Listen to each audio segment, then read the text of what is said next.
नमस्ते दोस्तों, कैसे हैं आप सब। उम्मीद करते हैं आप सब ठीक होंगे।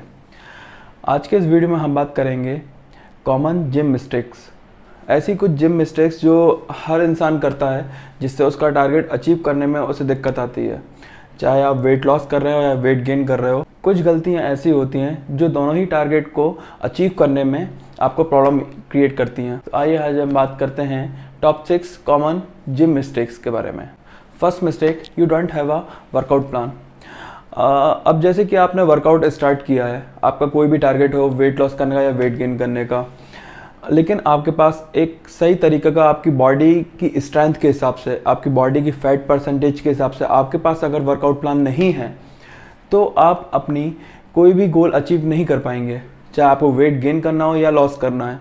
इसलिए सबसे मेन चीज़ रहती है कि आपके पास वर्कआउट प्लान सबसे सही होना चाहिए, ताकि आप अपने टारगेट को अचीव कर सकें। और वर्कआउट ऐसा भी नहीं होना चाहिए कि वो इफ़ेक्टिव ना हो, आपके बॉडी के हिसाब से वो वर्कआउट इफ़ेक्टिव होना चाहिए, तभी आपको वो चीज़ सूट करे। इसलिए वर्कआउट प्लान आपके पास होना चाहिए जो कि बिल्कुल सही हो आपकी बॉडी के गोल के हिसाब से। Second mistake is pre workout मील।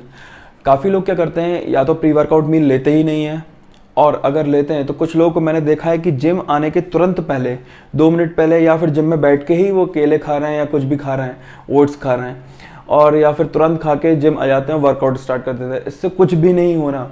अगर आप प्री वर्कआउट मील ले रहे हैं तो कम से कम 1.5 से 2 घंटे पहले लें, हाई कार्ब लोडिंग करें विद प्रोटीन के साथ, तब आपकी बॉडी में वो स्ट्रेंथ देगा जब वो डाइजेस्ट हो जाएगा। लेकिन आप जिम के 2 मिनट पहले या 5 मिनट पहले या जिम के तुरंत बाद आप कुछ भी खा के आ रहे हैं, अगर आप सोच रहे हैं वो आपकी बॉडी में डाइजेस्ट होकर काम करेगा, बिल्कुल भी नहीं करेगा।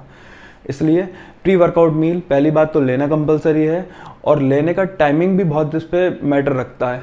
आप कम से कम 1.5 से 2 घंटे पहले आपको प्री वर्कआउट मील अपनी लेना चाहिए। जैसे कि आप प्री वर्कआउट मील में ओट्स ले सकते हैं, आपका स्वीट कॉर्न ले सकते हैं, बनानास ले सकते हैं एग वाइट्स के साथ, या फिर जो वेजिटेरियन है वे प्रोटीन के साथ, या फिर स्प्राउट्स के साथ। तो इस बात का आप ध्यान रखें, आप जो भी प्री वर्कआउट मील अपने हिसाब से सेट करें वो कम से कम 1.5 से 2 घंटे पहले होना चाहिए। थर्ड, पोस्ट वर्कआउट मील।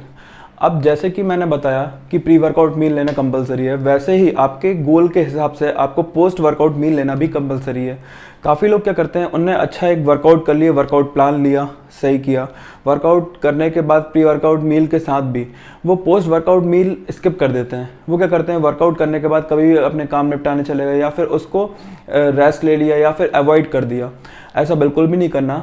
आपकी पोस्ट वर्कआउट मील बहुत ही ज़रूरी रहता है, क्योंकि वही आपके मसल की रिकवरी करता है। आप कोई से भी प्लान में हो, वेट लॉस में हो या वेट गेन में हो, आपको दोनों ही प्लान में आपका पोस्ट वर्कआउट मील बहुत बड़ा रोल प्ले करता है। पोस्ट वर्कआउट मील में आपको हाई प्रोटीन मील लेना पड़ता है। जैसे कि आप जिम के तुरंत बाद या तो वे प्रोटीन पीजिए, या फिर अगर आप प्रोटीन नहीं पीते हैं तो हाई प्रोटीन फूड खाइए। जैसे कि आप एग वाइट्स ले सकते हैं, बॉइल्ड चिकन ले सकते हैं, और जो वेजिटेरियन है वो स्प्राउट्स ले सकते हैं, पनीर ले सकते हैं। इस टाइप की आपको अपनी मील सेट करना पड़ेगी, लेकिन पोस्ट वर्कआउट मील आप स्किप नहीं कर सकते। इस चीज़ का आप ध्यान रखें, ये बहुत बड़ी गलती होती है जो काफ़ी लोग करते हैं। Fourth mistake, not warm up properly. आपने काफ़ी लोगों को जिम में देखा होगा, मेरी खुद की जिम है, मैं देखता हूँ जिम में आते से ही वर्कआउट करना स्टार्ट कर देते हैं, वेट लिफ्टिंग में चले जाते हैं या डंबल करने लगते हैं। ऐसा नहीं करना है। आप आए प्रॉपर, आप अपना वार्म अप करिए, कम से कम 10 मिनट का वार्म अप करिए, जिससे आपकी बॉडी टोटल वार्म हो जाए, आपका मसल खुल जाए। फिर उसके बाद स्ट्रेचिंग करिए, फिर आपका वर्कआउट स्टार्ट करिए, तब आपको इंजरी नहीं होगी। नहीं तो ना ही आपका वर्कआउट में उतना फोकस रहेगा, आपका मसल में इंजरी भी रहेगी, और बिल्कुल भी आपको वर्कआउट में मज़ा नहीं आएगा। अगर आप बिना वार्म अप के वर्कआउट करते हैं तो उससे आपका डिस्ट्रक्शन भी बढ़ता है, जब आपका मसल गर्म होता ही नहीं है तो। इसलिए इस बात का आप ध्यान रखें कि वार्म अप करना बहुत ही ज़रूरी रहता है। इंजरी से भी आप बचते हैं और वर्कआउट में आपका फोकस भी अच्छा रहता है। The mistake is lifting over weight. मैंने काफ़ी लोगों को देखा है जिनको कुछ टाइम हो जाता है, वो ईगो लिफ्टिंग करने लगते हैं। जैसे कि उनसे वेट, उनका कैपेसिटी है बेंच प्रेस की 40 kg, लेकिन वो सिर्फ 50 kg लगा के सामने वाले को सपोर्ट में रख देते हैं, और 1 या 2 रैप में फेल हो जाते हैं, और हर बार ही ऐसा करते हैं। इससे मसल आपका बिल्कुल भी रिकवर सही से नहीं होता है। ना ही आपके मसल में टेंशन बढ़ती है। इसलिए वेट आप वो रखिए जिससे आपके कम से कम रिपीटेशन 8 से 12 के बीच जा सकें। ऐसा वेट आपको बिल्कुल नहीं रखना है जिस पर आपका 1-2 में फेल हो जाए, बाकी आप पूरा सपोर्ट पे डाल रहे हो। मिनिमम 8 रिपीटेशन आपका खुद का सेल्फ जाना चाहिए, उसके बाद आप 2 से 4 रिपीटेशन जो सपोर्ट पे लें वो सबसे बेस्ट रहता है।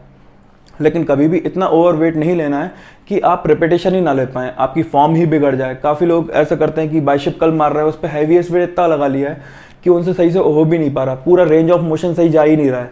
तो इससे आपका मसल सही ग्रोथ नहीं होगा। इसलिए आपको ध्यान रखना है, कभी भी ईगो लिफ्टिंग नहीं करना है।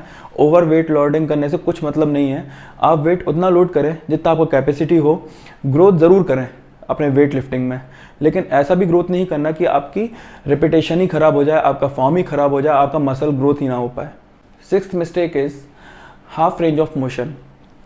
अभी जैसे मैंने बताया, आप ओवर वेट लिफ्टिंग करते हैं, काफ़ी लोग ओवर लिफ्टिंग कर देते हैं हैवी वेट लगा के।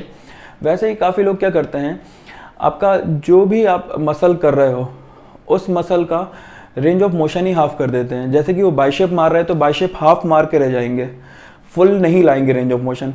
चेस्ट प्रेस करना है तो चेस्ट प्रेस हाफ करके रह जाएंगे, फुल रेंज ऑफ मोशन नहीं करेंगे। ये बहुत ही बड़ा इम्पैक्ट डालता है हमारे मसल की ग्रोथ में, उसके शेप में, उसके साइज़ में। इस बात का आप बिल्कुल ध्यान रखें। कोई भी आप मसल टारगेट कर रहे हो उसका वर्कआउट का रेंज ऑफ मोशन बिल्कुल क्लियर होना चाहिए, बिल्कुल भी हाफ नहीं होना चाहिए, स्टेबल होना चाहिए। उस रेंज ऑफ मोशन में आपको अच्छी ग्रोथ मिलेगी, ना कि ऐसे मोशन में जो आपका हाफ हो, बिल्कुल भी सही तरीके से ना जा रहे हो।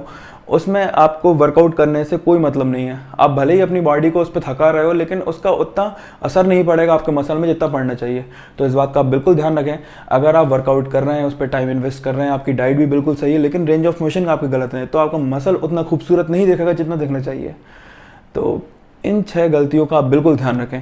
तो दोस्तों, उम्मीद करते हैं आपको समझ आया होगा कि कहाँ हम क्या गलती करते हैं। कहीं ना कहीं इनमें से कुछ गलती आप भी करते होंगे अपने वर्कआउट के टाइम में या अपने जिम के टाइम में। तो इस चीज़ का आप ध्यान रखें कि आगे से आप ये सब गलती ना करें। और मेरा वीडियो पसंद आया हो तो लाइक करें, कमेंट करें, शेयर करें और सब्सक्राइब करना बिल्कुल ना भूलें। जय श्री राम।